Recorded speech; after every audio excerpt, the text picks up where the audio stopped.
Le manque de confiance en soi est un des principaux facteurs d'échec. La confiance en soi se développe tout au long de la vie. Elle commence à se développer durant l'enfance.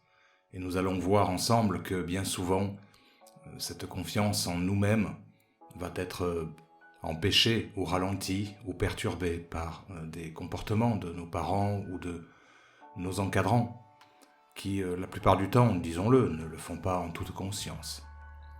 Cette confiance en soi est nécessaire parce que rien ne serait réalisable, et d'ailleurs bien peu de choses deviennent réalisables pour ceux qui en manquent totalement, ou en tout cas de façon bien trop importante. C'est durant la petite enfance, entre la naissance et l'âge de 5 ans, que l'enfant commence à cultiver, à travailler sa confiance en lui-même. Prenons l'exemple d'un objet sur la commode que l'enfant voudrait saisir. Bien souvent, l'attitude parentale sera soit de mettre en garde, avec des phrases du style « Attention, tu vas tomber » ou carrément d'interdire « Ne monte pas là-dessus » ou de faire de la place, attraper l'objet convoité et lui donner. Dans ce dernier cas, le fait de faire la chose à la place de l'enfant aura tendance à générer de la frustration en lui. Il voulait juste vérifier s'il était apte à l'attraper. L'enfant peut alors même balancer l'objet par terre. La bonne attitude est l'accompagnement. Ne pas faire à la place. Donner quelques conseils éventuellement. Si l'équilibre est dangereux, faire en sorte d'être là, à côté, au cas où. Mais laisser faire l'expérience. Cela est aussi vrai en tant qu'adulte. Nous avons besoin de nos expériences, de nous focaliser dessus pour essayer de les comprendre, afin de faire de ces expériences une connaissance et un savoir. C'est à travers une multitude d'expériences que le petit enfant, comme l'adulte, sans le savoir, sans que ce soit son objectif, est en train d'édifier le premier socle de sa confiance en lui.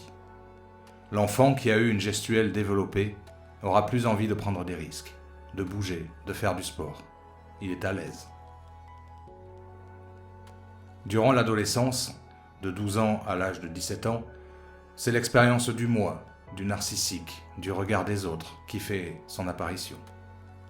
C'est oser adresser la parole aux autres, c'est oser regarder et sentir que les regards vont vers vous, c'est être accepté par les autres. L'adolescence est une phase de construction de l'identité, où le plus difficile reste l'acceptation des autres.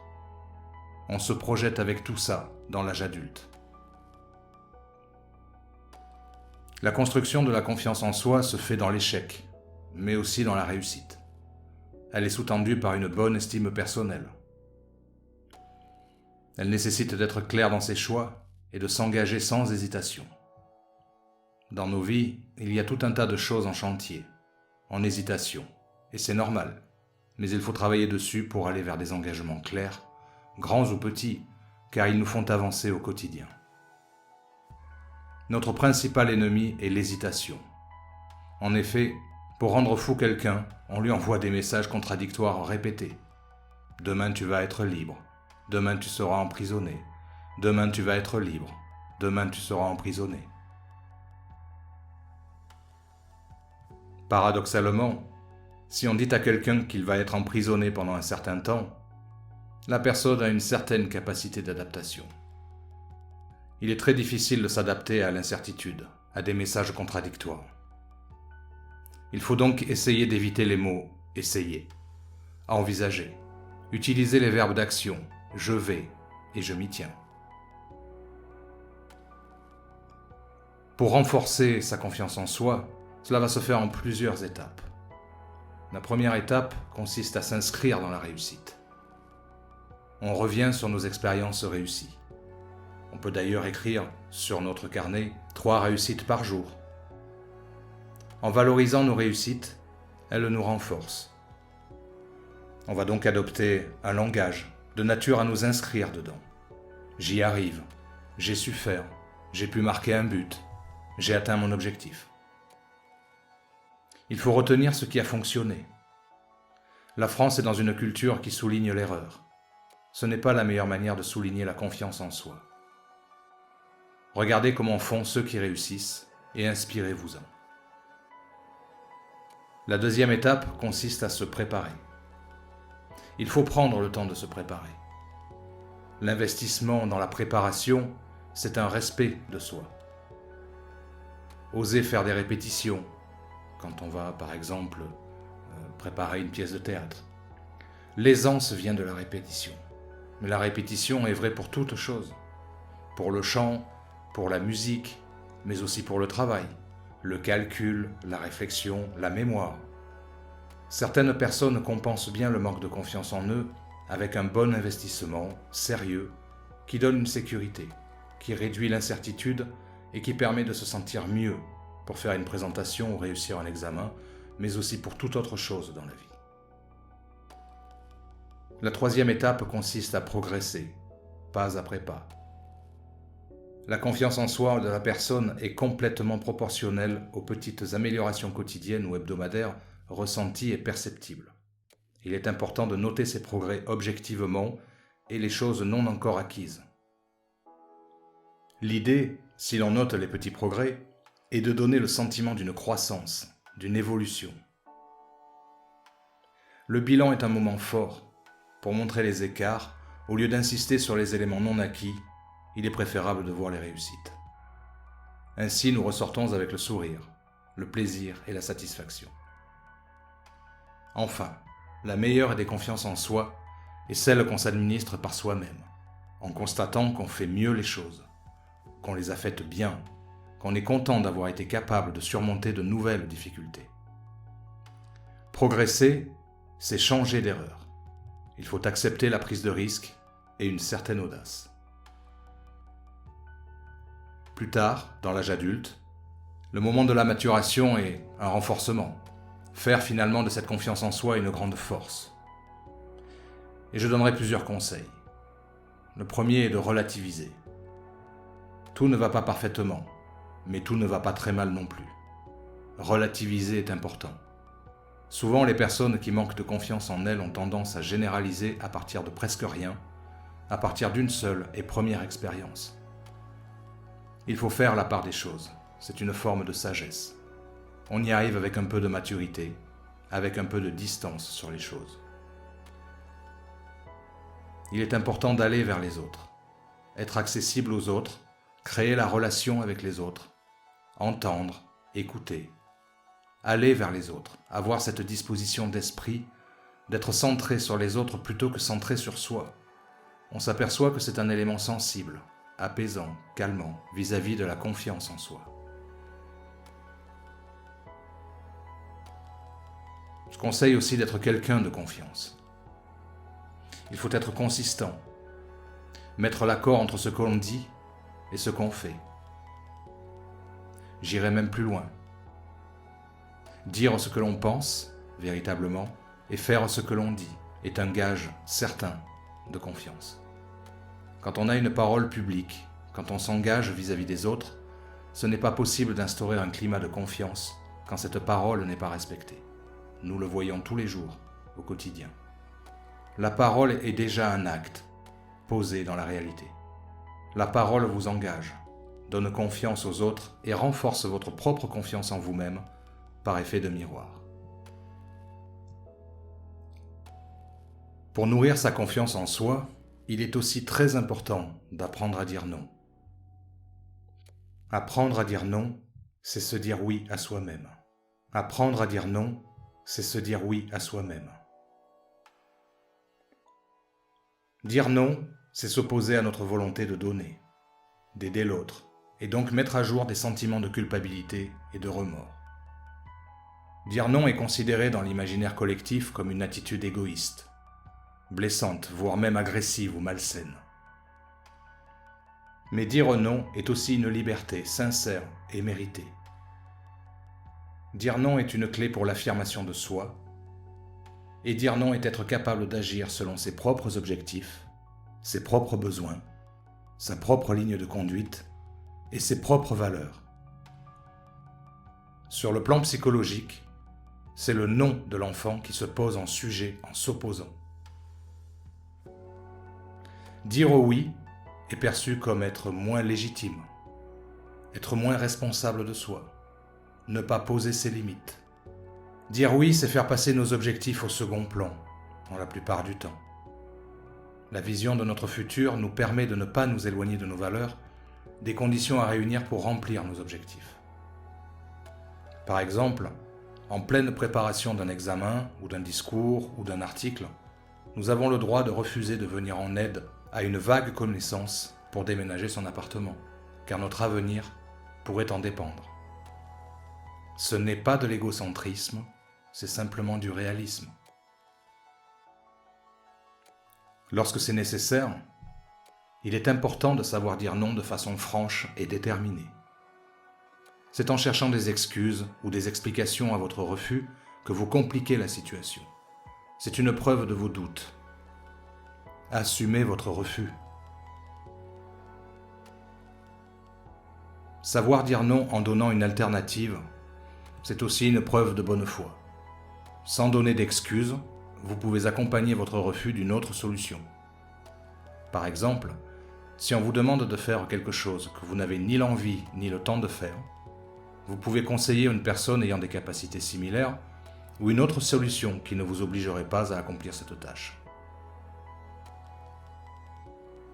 Savoir vous dire non à vous-même est l'autre enjeu majeur d'un tel processus. Cette capacité à refuser de se plier à la volonté des autres uniquement pour les satisfaire ou les influencer doit aussi s'appliquer à vous-même dans votre épanouissement personnel. Si vous devez et pouvez savoir récompenser vos efforts et apprendre à refuser sans vous sentir coupable, vous devez aussi savoir vous refuser certains passe-droits quand ces derniers peuvent s'avérer néfastes. Parvenir à se dire non repose sur une définition claire de vos secteurs à risque. L'alimentation, l'argent, les addictions. Vous êtes la seule personne qui sait par où commencer. Une fois les éléments dangereux mis à jour, vous pouvez faire un pacte avec vous-même en vous fixant des objectifs, en mettant en valeur la notion de bénéfice sur le long terme. Alors avant de dire non, prenez le temps de la réflexion. Dites-le tout simplement à votre interlocuteur. Cela vous laisse le temps nécessaire pour aiguiser vos arguments. Optez pour la technique du disque rayé. Dire non, c'est bien, mais il faut s'y tenir. Si le demandeur insiste, ressortez-lui les mêmes arguments de façon différente, afin de bien montrer votre fermeté, sans aller chercher de nouvelles justifications. Dites un non tactique. Soyez ferme, clair dans votre réponse, mais modérez votre refus par une petite phrase. Je suis désolé, mais cette fois-ci, ça n'est pas possible. Pour certaines personnes, dire non est un véritable effort. C'est même parfois totalement impossible. Alors, qu'est-ce que ça sous-entend ? Pour quelles raisons est-on ainsi bloqué au moment de dire non ? Juste un mot de 3 lettres. C'est en raison de la fusion émotionnelle, laquelle est directement liée à la dépendance affective, laquelle est directement liée au passé et aux manques affectifs dont l'enfant a pu faire l'objet durant sa petite enfance, son enfance ou même son adolescence. En psychologie sociale, le soi est défini comme un ensemble d'informations auxquelles un individu peut avoir accès, ainsi que les mécanismes qui gèrent cette information d'un point de vue cognitif, émotionnel, comportemental ou social. La connaissance de soi comme telle comprend 2 dimensions. Le concept de soi. Le concept, c'est l'ensemble des connaissances qu'un individu possède à propos de lui-même. Cet ensemble de connaissances dépend de la manière dont l'individu perçoit l'information. Ces informations peuvent venir de l'extérieur ou peuvent venir de l'intérieur de nous-mêmes, de nos propres réflexions. L'estime de soi, en psychologie, c'est un terme qui désigne le jugement ou l'évaluation qui est faite par un individu d'un autre individu en rapport à sa propre valeur. Lorsqu'un individu accomplit une chose qu'il pense valable, il va ressentir une valorisation. Lorsqu'il évalue ses actions comme étant en opposition à ses valeurs, il baisse dans son estime. Selon certains, l'expression est à distinguer de la confiance en soi, qui, bien que liée à la première, est en rapport avec des capacités plus qu'avec des valeurs. Les travaux de Bowen sur la différenciation sont classés dans le champ des thérapies familiales intergénérationnelles. L'idée de base de l'ensemble de ces travaux est que l'étude des problèmes actuels trouve un éclairage particulier à la lumière des conflits intériorisés dans le passé, en particulier familial. Il définit ce concept comme un processus de croissance personnelle. Il vise à sortir des relations fusionnelles que l'on rencontre spontanément lorsqu'il y a de l'angoisse, lorsque la cohésion du système est mise en péril de l'intérieur ou de l'extérieur. Enfin, il est élaboré par un individu au sein de son groupe d'appartenance, généralement familial. Bowen définit l'angoisse comme la peur d'une menace réelle ou imaginaire. Face à des situations anxiogènes, le travail de différenciation permet de dépasser le recours aux symptômes. On sous-entend par ça que, inconsciemment, quand on va se retrouver dans une situation d'angoisse ou de peur, on va faire intervenir le symptôme. Et le symptôme est finalement, je vais m'oublier, je vais dire oui tout le temps. Comme ça, je ne risquerai pas d'être moins aimé ou d'avoir à souffrir par la suite. Le travail de différenciation permet également d'être proche émotionnellement sans se perdre dans l'autre. On peut aimer quelqu'un sans s'identifier totalement à la relation et sans n'exister qu'au travers de la relation. Tout ceci nous amène à l'individualisation de l'être, au fait de se sentir exister par nous-mêmes, d'avoir le droit d'exister par nous-mêmes, d'avoir le droit d'être nous-mêmes, avec nos défauts et nos qualités qui ne sont que des interprétations ou des jugements, quelque part. La différenciation permet également de garder une distance personnelle, sans mettre fin à la relation. Voilà. On a même le droit au sein d'un couple ou d'une famille de s'isoler régulièrement, de façon fréquente, pour se retrouver à l'intérieur de nous-mêmes, pour un temps de méditation ou de réflexion, pour écouter de la musique ou lire dans le silence. On va retrouver la capacité de posséder entièrement sa propre expérience. Ce que nous vivons nous appartient, ce que nous vivons n'est pas forcément à partager avec notre entourage, c'est notre propre développement personnel, notre propre expérience de vie personnelle. Alors en conclusion, nous pouvons dire que le manque récurrent de confiance en soi, qui parfois peut atteindre vraiment une importance majeure dans la vie de quelqu'un, va conduire au phénomène de fusion émotionnelle. Pourquoi ?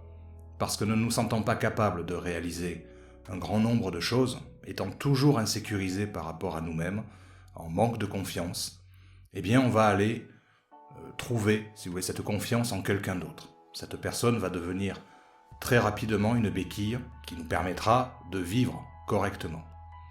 Le remède à la fusion est donc la différenciation de soi, qui est associée à la confiance en soi. C'est l'opposé de la fusion émotionnelle. C'est être clair à propos de ce qui nous appartient sans nous couper ou nous distancier émotionnellement des autres. C'est être totalement authentique, intègre et loyal envers nous-mêmes durant cette vie. Je vous souhaite une belle et agréable journée.